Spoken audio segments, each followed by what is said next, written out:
নমস্কার। আজকে মেজো মেয়ের জন্মদিন ছিল, তাই মেজো মেয়ের পছন্দ মতো কিছু রান্না করলাম। আর মেয়ের রবিবার ছুটি থাকে, তাই বাড়িতেও এসেছে, তাই ভাবলাম কিছু রান্না করি আর আপনাদের সাথেও শেয়ার করি। করেছি ভাত আর লেবু লবণ আর করলা ভাজা, আলু ভাজা, বেগুন ভাজা আর একটা চচ্চড়ি। আর বানিয়েছি চিকেন কারি। আমার মেয়েদের ওর মামিমাদের রান্না খুবই পছন্দ লাগে, তাই আমি একইভাবে রান্না করলাম। আর আমার এই চিকেন রান্নাটি আমার ইউটিউবে দেওয়া আছে, আপনারা প্রয়োজন হলে দেখে নিতে পারেন। আর বানিয়েছি পোস্ত বড়া আর বেগুনি, আর একটু আমের চাটনিও বানিয়েছি। আর সাথে রেখেছি পিয়ার ডোবার নেংচা। ওই মিষ্টি তো আমাদের সবারই খুব প্রিয়।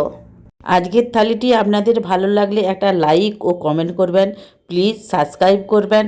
আবার দেখা হবে নতুন কিছু রেসিপির ভিডিও নিয়ে আমার চ্যানেলে। ধন্যবাদ।